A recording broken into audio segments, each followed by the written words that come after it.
What's up, guys? It's Insidious Gorilla here, and I'm bored. It's Friday, so I'm gonna make a video, and I'm gonna do something that a lot of other sites don't do.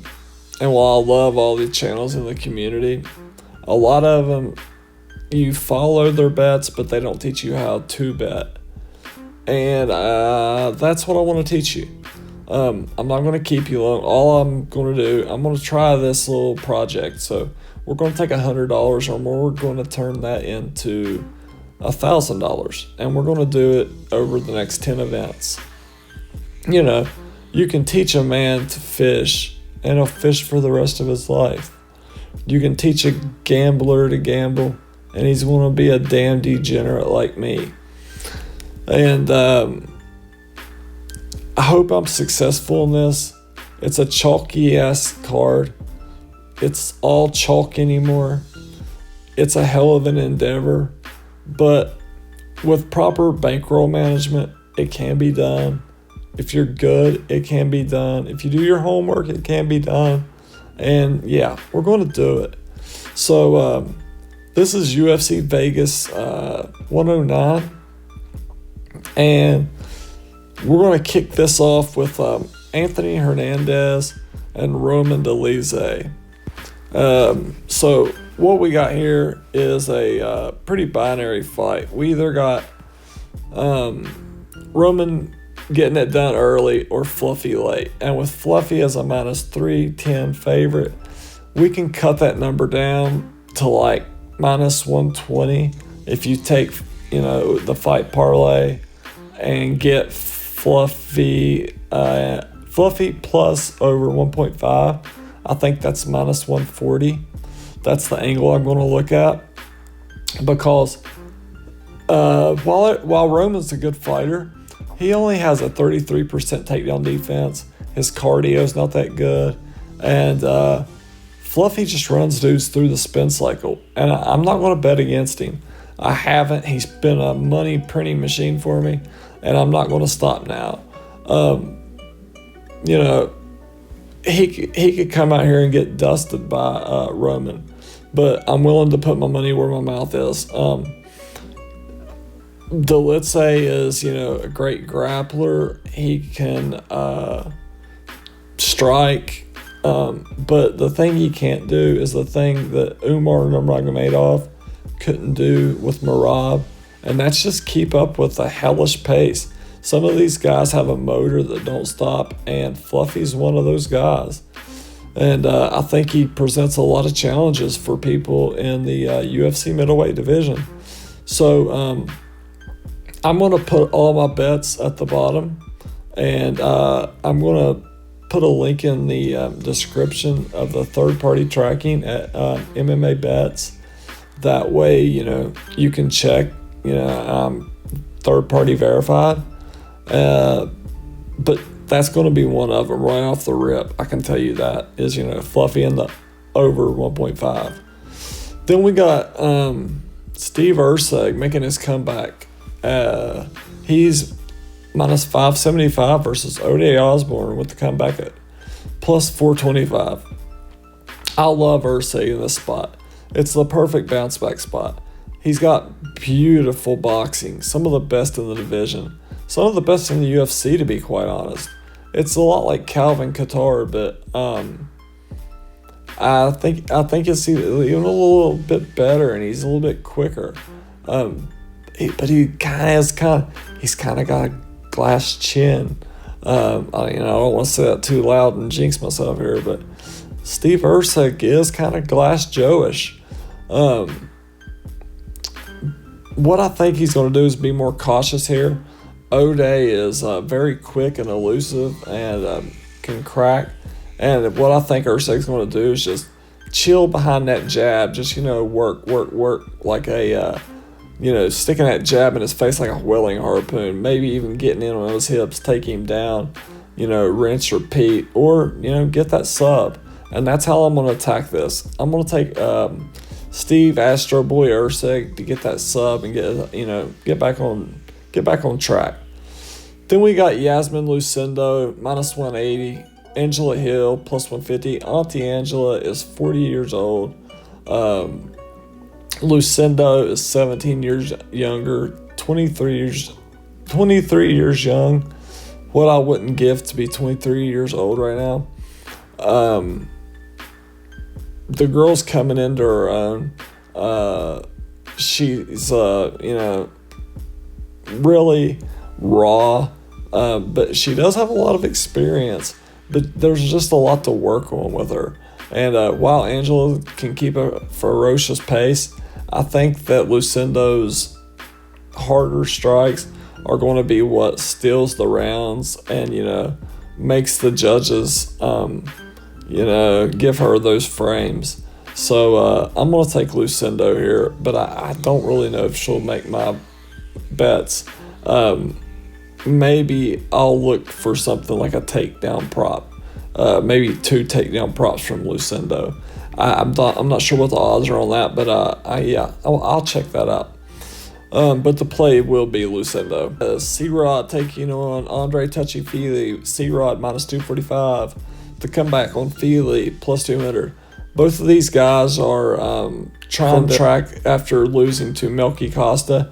Both of them lost. It was Feely that stuck his head in the guillotine, and a lot of people have made a lot to do about that and saying that it was fixed and all that shit. And I really don't believe that. I think Feely just got overconfident. Anybody that's ever done jiu-jitsu knows that you can get too confident, and once that choke's locked in, it's curtains. And that's what happened. Melky's got a good guillotine. Guess what else? C-Rod's got a good guillotine too. And I think that's how I'm going to play this one. I like C-Rod, and I think he gets it done inside the distance. And I'm going to put maybe, a quarter of a unit on him by submission. I think it's plus 400. Then we got Gene Matsumoto minus 290 versus Miles Johns. Matsumoto, he is looking to come back and get on the win streak, back on the win track. He was doing so well and had a setback against one of the ultimate gatekeepers in Rob Font, a fight that a lot of people thought he won anyways. Miles Johns, I never liked this guy's fighting style. He's like a Yoel Romero without the power, but it's the way he's built, like a turtle. And he doesn't use his wrestling much. He uses it in reverse to stay standing. And he just doesn't, the volume's not there. And with Matsumoto, it is there. And I think that Matsumoto is going to just start flooding that basement with body work early and leg kicks. And by the third round, Johns is going to be, the basement's going to be drowned. And I like Matsumoto. I like him in the third round to have a stoppage. So I'm either going to play second and third or just the third. But yeah, Matsumoto's the pick for sure. Now we got Christian Leroy Duncan minus 520 versus Eric Anders plus 390 on the comeback. Look, man, Unc Anders is already talking about retirement, and CLD is going to be the one to put him there. And I think he's going to send him out of there on the proverbial stretcher. And I say that with all respect to Eric Anders. I hope he doesn't get hurt, but I don't like fighters when they start talking about, this is going to be my last fight. I'm going to retire. I've got real estate. So stay out of the UFC. Stay out of the octagon. Do that. Don't be. This isn't a sport to be half in, half out of. And he doesn't match up well with CLD anyways. Anders likes to clinch. CLD's better there. We seen it last week with Charbel. I think CLD pieces him up here and gets him out of there. We got Julius Walker, the juice box, minus 675, and Rafael Cachoeira with the comeback at plus 490. Look, man, straight up pick, it's Walker. But there's no way I'm putting minus 670 on a guy that hasn't even won a UFC fight. Now, true, Cachoeira hasn't either, but he's also not minus 670. If you're going to do anything, just take a flyer on Cachoeira by a knockout. It's going to be a massive payday. You don't want to be stuck like you were with Michael Johnson and Daniel Zellhuber. He's going to blow your parlay up possibly, and you're going to kick yourself in the ass for even betting on someone that you didn't have any footage on. And Walker's been cracked on the regionals, so it's not out of the realm of possibility. Now we got Elijah Smith minus 750. Taking on Toshiyoshi Kazama-san. Kazama, he's a good fighter, great at nothing, the jack of all trades. He's beaten a lot of butchers, bakers, and candlestick makers, and Elijah Smith hasn't even beaten them. But what Elijah Smith does have going for him is his incredible athletic ability. And I think that's enough to get past here. But again, don't put him in a parlay. He's minus 700. There's hardly anything you're going to get back for it. And all it can do is run your evening. So this is going to be a total pass for me.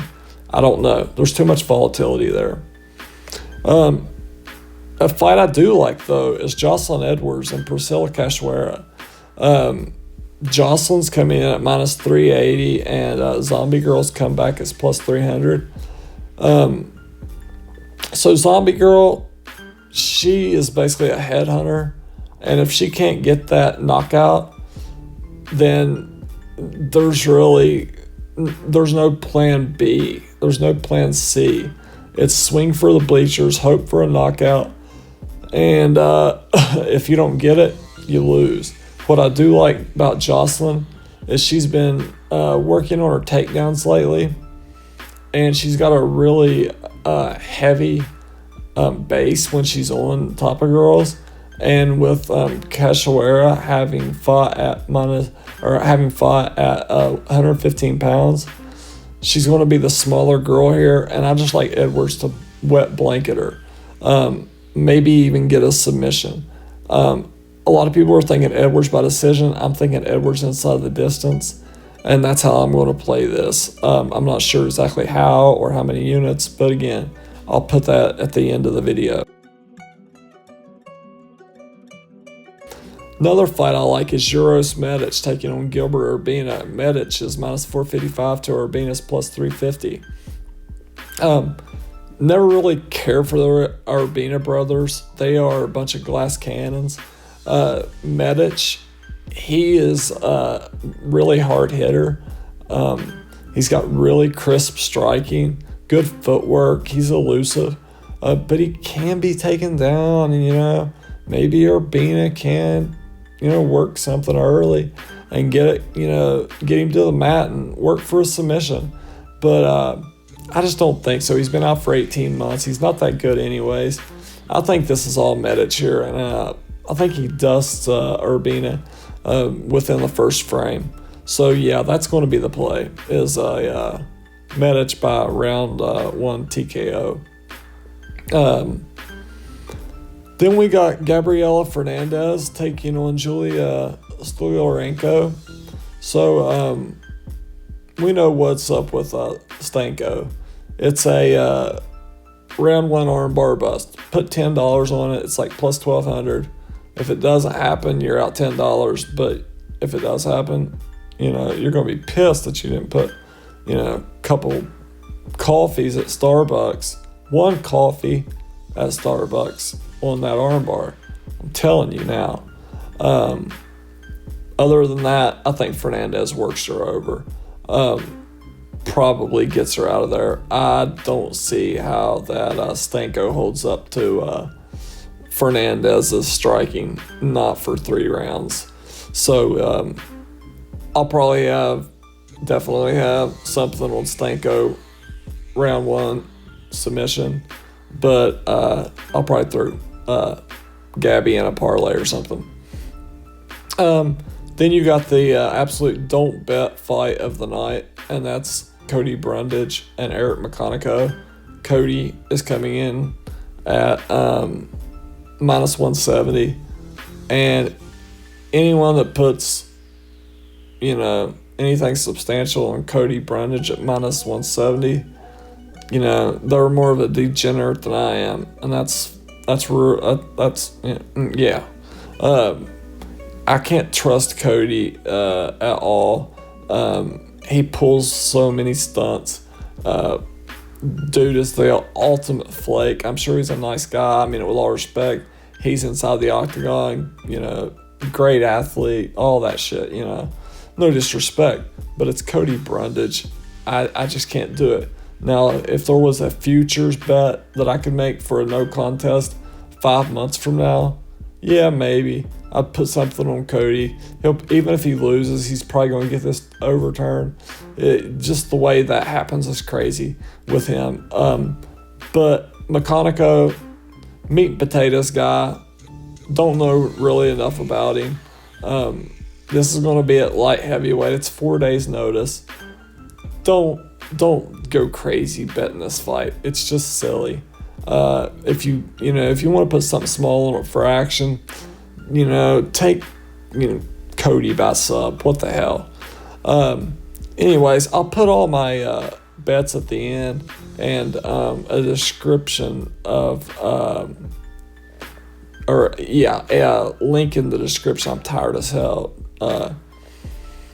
Didn't sleep all night, so sorry if I've mispronounced some words or screwed anything up, but this is one take. It's all you're getting.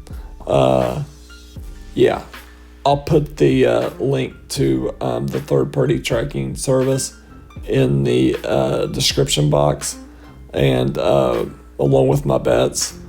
And you guys follow, and even if you got $20 in your account, use proper bankroll management. Look at the Kelly criterion, and you can build that bankroll up with proper research, proper homework, and bankroll management. So yeah, that's it, guys.